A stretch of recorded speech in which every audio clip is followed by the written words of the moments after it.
Hello fellow Zergs, I'm here to teach you a basic build order that is economical and should allow you to get bases and workers and stuff so you don't fall behind. I'll just talk through it.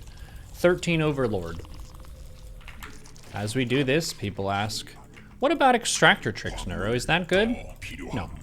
If you're a new player and you're trying to figure out StarCraft 2 and Zerg, extractor tricking in the early game is not going to give you any long-term benefits that you would keep doing up to a GM level. So it's a silly habit that accomplishes nothing, so don't do that. 16, we're going to take a base.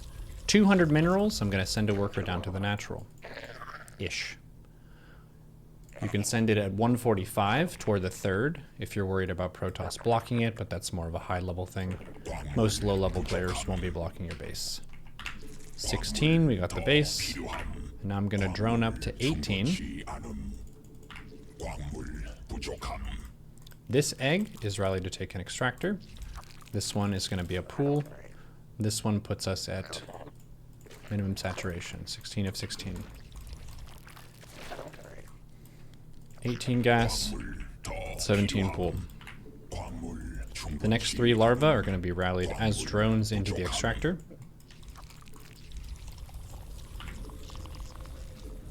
This is a build that you can pretty much do in all 3 matchups if you're a new player. If you're a Masters Plus player, you might want to adjust your ZVZ build slightly, depending on how much you get cheesed. But from the replays that I've seen in Diamond and below, you have tons of space to macro, trust me. The reason you're dying isn't because of cheese. What you call cheese is generally when someone attacks you between 5 and 15 minutes in the game, which is more so just aggression. 21 supply, I'm sending an egg directly at the third as a drone. Okay, we made 2 queens and 4 lings once the pool is done. I'm pulling off of gas after 100. And then I'm going over to my third base and taking a 27 supply third base. Getting an Overlord next, so I'm not supply blocked. Now I'm going to make 2 drones. I have not started Ling speed yet, this is intentional. In ZVZ you could take it earlier, or in ZVP. But against Terran you don't really need it that fast. Inject the main, creep the natural, make a 3rd queen in the main. I'll get my Ling speed now. I'm hotkeying my forward queens, and I'm going to drone up to 33. This is a very important Overlord. If you get supply blocked early on in the game, your economy is fucked. Excuse my language.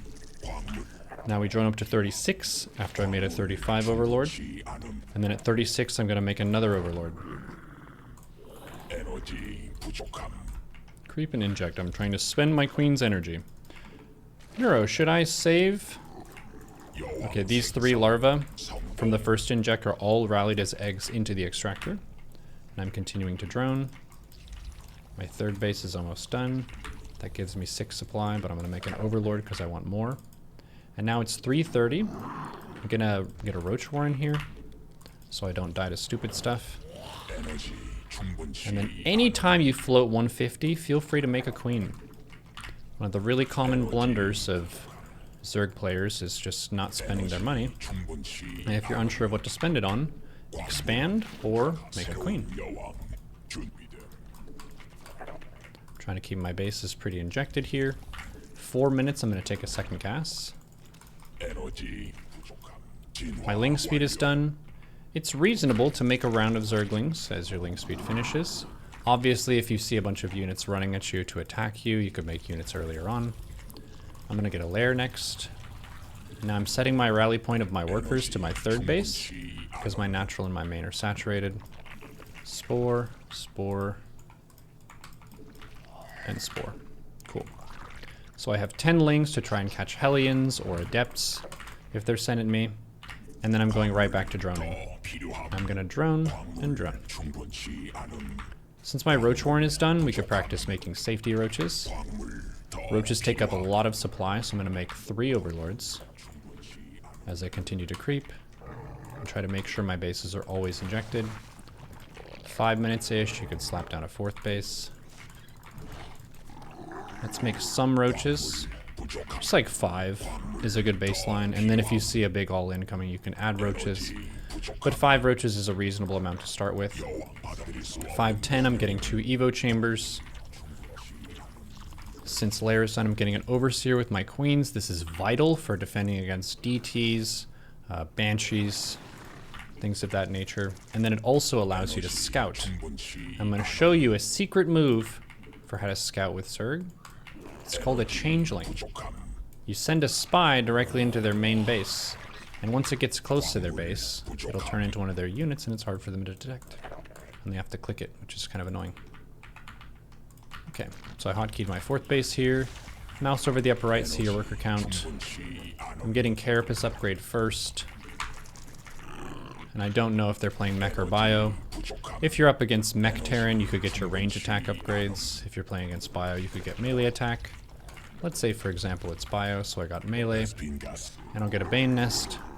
And then I'll show you another crazy Zerg trick that you would never suspect. It's called the double macro hatch. The double macro hatch means I'm going to have a ton of larvae later on, which is going to help me max out. Want to hotkey these? That's the easy thing to forget.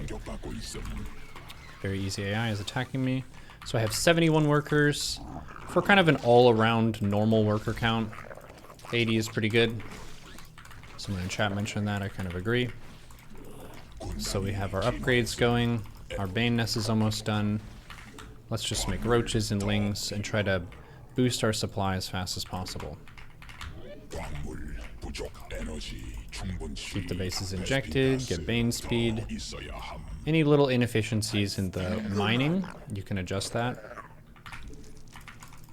The thing that you want to avoid is having less than 16 workers at a base. It's like a crime against macro Zerg to have 13 out of 16 at a well-defended base. Get full value. The analogy that I give is, if you're not saturating your minerals fully at a base, it's kind of like paying for a lease on a restaurant, but then only seating half the room. You're just wasting the opportunity that's right in front of you. Alright, we got the 5th base coming up here. Now we're starting to make overlords in clumps of about 4 at a time, instead of 1 or 2 at a time like we did in the early game. And I'm making roaches and lings. And then from here you can do stuff like tech into spire and an infestation pit if you wanted to.